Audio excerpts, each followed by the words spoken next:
So why is having a healthy mindset important?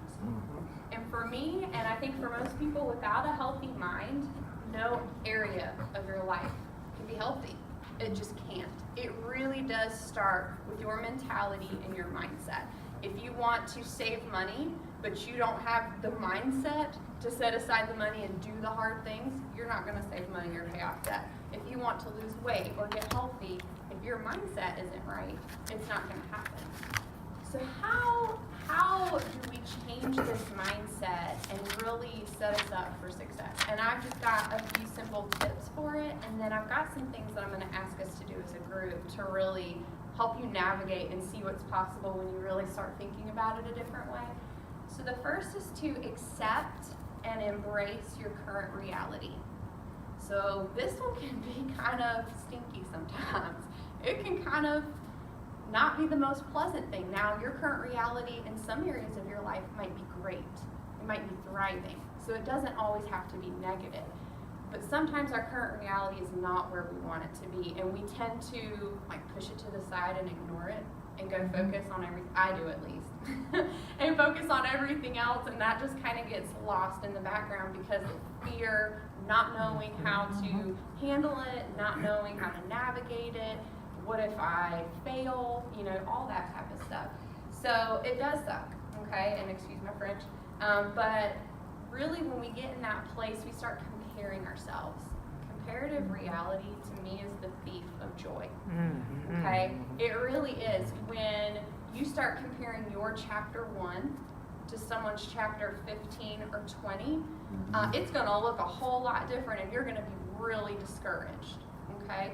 So we'll talk about weight. So say you want to lose weight and you're on day 1, but you see someone who's been through it or done it or lost 50 pounds, and you're like, oh, I'm so discouraged, I can't ever get there. It's because you're on day 1, but they are so much further along. So just staying in your lane, I know we were kind of talking about that, and focusing on what God has in front of you. Same with finances, same with if you want to write a book, okay? Same thing. You've got to stay in your lane and do you, and do what God has called you to do. And really just refusing to stay stagnant. Okay, so you've identified how you want to change or your current reality, and then refusing to stay stagnant. There's something I'm going to talk about called structural tension in a little bit, and it's really how to move you forward, because if all you do is realize where you're at, and you kind of know where you want to go, but that's all you do, nothing's going to change. So number 2 would be to make the simple daily choices that turn into habits. So there's 2 choices that lots of research I've done and just things that we've kind of come across. So there's what's called a primary choice and a secondary choice. So your primary choices is what you want. Okay, so I want to wake up in the mornings and go for a run. That would be your primary choice, okay? The secondary choice would be the action that gets you to do it. So I'm going to put shoes by my bed, so when I wake up in the morning, I step on my tennis shoes, and that reminds me of my primary choice, okay? Filling your water bottle up at night. Let's just say you want to have better water habits. Filling it up at night, putting it in the fridge, or putting it by your nightstand, whatever works better for you, wherever you're going to go in the morning, and then you wake up and it's there. That's that secondary choice that leads to that primary choice. And you can put that with anything.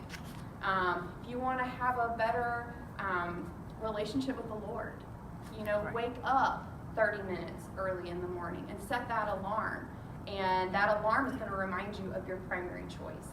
So really being able to identify those things and being able to get that into practice. The simple choices every day, we call them micro habits. They're small. Sometimes they're meaningless. It can be little things. But those small choices really are going to add up to that lifelong success and those habits that you want in any area. And to me, those are so important. And it's being faithful to yourself. It's tithing your time to yourself and being able to say, I know I can't pour from an empty cup, and I'm going to make the hard decisions, because I'll be honest, there's times that I don't want to get up 30 minutes early because my schedule, and I have a 2-year-old and it's insane, and that's the only time that I can spend time with the Lord. I want to be in my bed let's just be real. And I have to remember, what is my why? What is that big reason for the primary and secondary choices? So the third is surround yourself with positive people. And I think we can all agree that that's a big deal, but I think a lot of times we allow ourselves to make excuses for other people. Family, friends we've known forever, relationships that maybe once were good that aren't good now. And they're, honestly, we are the sum of the 5 people we spend the most time with. So if you think about your life and who you do life with, okay, think of those top 5 people. It could be family, it could be friends, it could be whoever. Look at their personalities. Look at how they react to situations. Are they reacting or are they responding? Are they gossiping or are they edifying? What are they doing? And you will then see who you are or who you will become. Because those 5 people, it is what it is. There's a story I posted, I'm sure you saw it on Facebook. It's a picture of these fruits, and I think it was like peaches.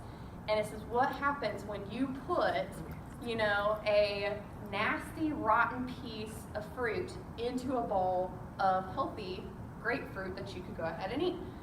It's going to spread that disease over all of the fruit. And that's the same with who you are spending your time with, okay? It's either toxic and it's a disease to your spirit, to your soul, to you being able to move forward and do what God has called you to, or those friends around you are going to be able to push you and challenge you, because friends that don't challenge you, like in the right way, they're really not doing you any favors. And I have a mentor who talked about this, who you are having dinner with, who your kids are playing with, if they are not serving you and your family well, and they are not pushing you forward, it really is not a good relationship if they're playing below the line. What do I mean by below the line? That's gossip, that's in this victim mentality, kind of in this have a problem with everything. Really just playing above the line, taking that higher road, seeing people the way Jesus sees us when we don't deserve to be seen that way, okay? And surrounding yourselves with them. So that would be number 3. Number 4 is do more of what makes you happy and what makes you thrive. Okay, so this is not an excuse to, and in this room I don't think I have an issue with, anybody has this issue, but it's not an excuse to use alcohol as a substance or any other substance that makes you quote unquote happy. That's not what we're talking about here, okay? What makes you thrive? What are you passionate about? It could be art, it could be dance, it could be song, it could be writing. Okay, it could be she gets us all together for this awesome movement and we're here with all these awesome people and we're getting to know everybody and stretching and growing together. Do what makes you thrive, even if it's not understood by other people. And that's really hard, because that's something my husband and I, 2018 was a rough year because we decided to step outside those comfort zones where people don't understand, and we had the mindset to know this is our calling, because this is where we can thrive. These are our God-given abilities. And then 5 is kick fear in the face. And that sounds so hilarious, but when you really think about it and doing like a karate chop type of thing, kicking that fear in the face and saying, I'm not going to allow outside lies, because y'all, there is someone who speaks lies into our life, okay? The devil is a very real enemy, and he's a liar, and he will make up all excuses. Oh, you can't do that, or you're not this, or you're not that, or what do these people want to think, or even mixing some truth with some lies. Those are the most scary things, okay? And fear is an absolute liar. And so when you can punch it in the face or kick it in the face and say, no, because of these things and because I know my calling and what I'm supposed to do, I know that I can thrive in that. So then let's go a little bit to how do we put this into practice. I once heard there's a guy named Anders, and I was at a conference, and he had so much good stuff, but one of the biggest things I took away is he's kind of like a magician, or someone that does like some tricks, and he really uses it into his talk, which is so cool. I wish I could do that. I don't think I'm like talented enough to do something and then, try to get a point across. But he says, believing is seeing, not the other way around. is so true. Believing is seeing it. You've got to see it behind your eyes, and it becomes real. If you can see it, if God has given you that vision, you can do it. And I think for a lot of people, that's where they get stuck because they think their dream is too big. What they have developed in their mind and what God has given them is too big. But if God gave it to you, it can absolutely be done. And this is kind of where I'll end. There are what I call A, B, and C level goals. And an A level goal is something you have done before. Maybe it took some work, but you've done it before. You've accomplished it. You know how to do it. Okay? That could be, doing Dave Ramsey's, financial stuff and getting out of debt, but maybe you've kind of accrued some more, but you know how to do it. You're confident in being able to do it again. A B level goal is maybe something you've not done yet, but you know how to do it. You've just not necessarily put the steps into place. And then your C level goals is that thing that terrifies the junk out of you. You don't even know where to start. You know that, again, it's that believing is seeing. You know it's possible, but you don't know where to start, and it scares you. And this is where we did this exercise at a conference, and it really made this C-level goal a reality, and it changed our mindset for 2019. She had us write down, and you can write this down or you can think about it. Think of what that C-level goal is that terrifies you. Something that you've always wanted to do. So, and it could be multiple things, but that one thing that you know you've been called to do, you don't know how to accomplish, you don't know how to even begin, but you know you're supposed to do it. So write that down. And then I want you to either write this statement down or say it in your mind. Because what we're going to do is we're going to see it behind our eyes. I am so happy and grateful now that I am, fill it in with your C-level goal. I am so happy and grateful now that I am, whatever C-level goal looks like. Write it out.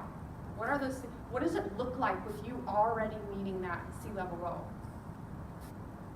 What are some things that you're doing? What are some things you're feeling? What does it look like for your family?